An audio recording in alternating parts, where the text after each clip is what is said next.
Broom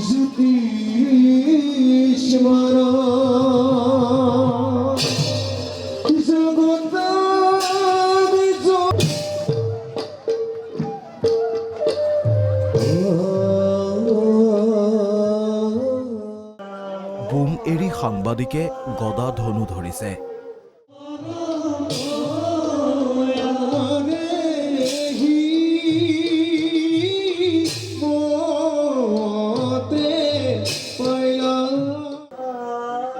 গুৰুগম্ভীৰ ভাৱত সভাৰ মধ্যে প্ৰৱেশ কৰিছে সংবাদকৰ্মীয়ে।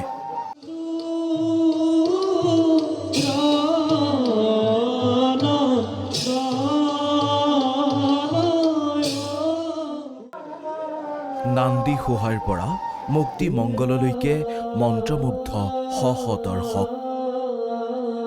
হয়, খবৰৰ ধামখুমীয়াত দৌৰি থকা সাংবাদিকে ভাওনা কৰিছে। গালে মুখে হেঙুল হাইতাল সানি কোনো পাণ্ডৱ, কোনো কৌৰৱ, কোনো আকৌ শকুনি কিম্বা কুন্তি।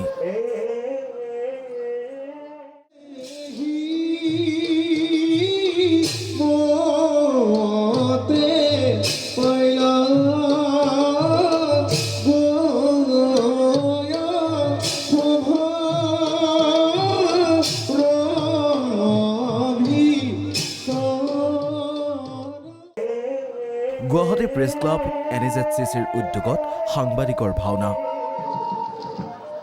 শিল্পগ্ৰামত শনিবাৰে মঞ্চায়ন হ'ল গান্ধাৰীৰ অভিশাপ। যুগে যুগে মই অৱতাৰ, কাৰণ মই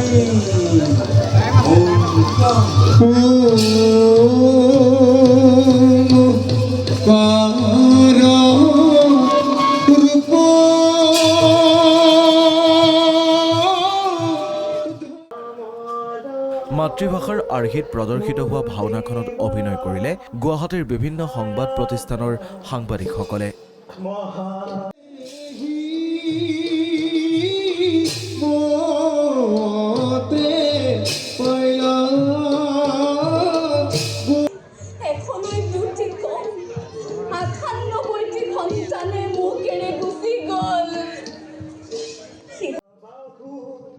প্ৰায় 4 ঘণ্টা সময় মন্ত্ৰমুগ্ধ হৈ উপভোগ কৰিলে শ শ দৰ্শকে।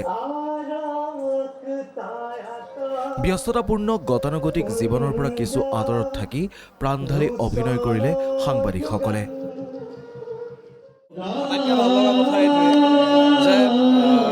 কৰ্মগীতাত গুৱাহাটীলৈ অহাৰ পাছৰ পৰা গাঁওখনৰ যিবোৰ পৰম্পৰা, সেই পৰম্পৰাবিলাক ক'ৰবাত নহয় ক'ৰবাত আমি এৰি থৈ আহিছিলোঁ।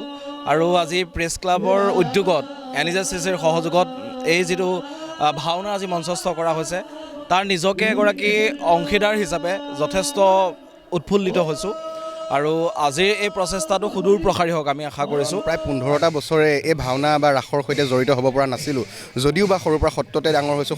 সত্ৰৰ ল'ৰা, তাতে লখিমপুৰৰ বিহপুৰীয়া ল'ৰা, কিন্তু পঢ়া কাৰণতেই হওক বা কামৰ ক্ষেত্ৰতেই হওক, তাগিদাতে ঘৰত যেতিয়া বা গাঁৱত ভাওনা অনুষ্ঠিত হয়, যদিও খবৰ দিয়ে তেওঁলোকে যাব নোৱাৰোঁ, তাত গৈ অংশগ্ৰহণ কৰিব নোৱাৰোঁ। কিন্তু এবাৰ গুৱাহাটী প্ৰেছ ক্লাবে এই সুযোগকণ দিছে, গতিকে গুৱাহাটী প্ৰেছ ক্লাবক ধন্যবাদ। তাৰ বাবে আচলতে এই সুযোগকণ পাইছোঁ। আৰু পঞ্চপাণ্ডৱৰ যি নকুল, সেই নকুলৰ চৰিত্ৰত অভিনয় কৰিবলৈ সুযোগ। আমাৰ অন্তিমটো দিন আজি আমাৰ ভাওনা, আৰু মই পদ্মাৰ চৰিত্ৰত অভিনয় কৰিছোঁ। আৰু এমাহ যোৱা যি কষ্ট আছে, কষ্টৰ ফল আজি আমি পাম বুলি আশা কৰিছোঁ। আৰু এই মুহূৰ্তত মই গুৱাহাটী প্ৰেছ ক্লাবক ধন্যবাদ জ্ঞাপন কৰিছোঁ, কিয়নো সাংবাদিকসকলৰ যি প্ৰতিভা আছে, বহুত সকলো সাংবাদিকৰে প্ৰতিভা আছে, আৰু সেই প্ৰতিভা বিকাশৰ বাবে তেওঁলোকে এখন মঞ্চ দিছে। তাৰ বাবে মই গুৱাহাটী প্ৰেছ ক্লাবক পোনপ্ৰথমে ধন্যবাদ জ্ঞাপন কৰিছোঁ। উল্লেখযোগ্য যে সম্পূৰ্ণ পৰম্পৰাগত নীতি নিয়ম আৰু নামঘৰৰ আৰ্হিত মণ্ডপ নিৰ্মাণ কৰি মঞ্চস্থ কৰা ভাওনাখনৰ পৰিচালনা ডক্টৰ দীপেন দাস, পৰিকল্পনা ঋতুপূৰ্ণ দাসৰ। ব্যস্ত হৈছোঁ এমাহৰ আগৰ পৰা, কিন্তু ভাওনাখন কৰিবলৈ মঞ্চস্থ কৰিছিলোঁ মই যেতিয়া সাংস্কৃতিক সম্পাদিকাৰ পদত জয়যুক্ত হৈছিলোঁ, তেতিয়াই মই মনস্থ কৰিছিলোঁ যে মই এখন ভাওনা, এভাগী ভাওনা মই মানে এই মহানগৰীত সাংবাদিকসকলৰ সৈতে মিলি আৰু সেই সপোনটো মোৰ আজি পূৰ হোৱাৰ পথত, মোৰ বুলি নকওঁ, আমাৰ আজি পূৰ হোৱাৰ পথত, কাৰণ প্ৰেছ ক্লাবৰ বেনাৰত হৈছে, প্ৰেছ ক্লাবৰ প্ৰত্যেকজন বিষয়ববীয়া আৰু সদস্য ইয়াৰ লগত জড়িত হৈ আছে, লগতে NEZCC আমাক সহযোগিতা আগবঢ়াইছে। মই এটা কথাই ক'ব বিচাৰিম যে আপুনি পৰিৱেশটো দেখিছে যে ভাওনাৰ এই ভাওনা ভাগি আমি নামঘৰৰ পৰিৱেশ দিবলৈ প্ৰয়াস কৰিছোঁ।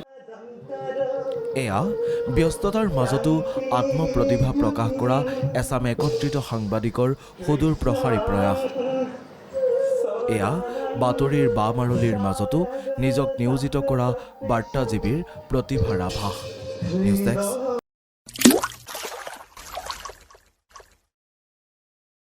अन्नपूर्णा काव घी देश के हर एक खाने को लजीज बनाता है।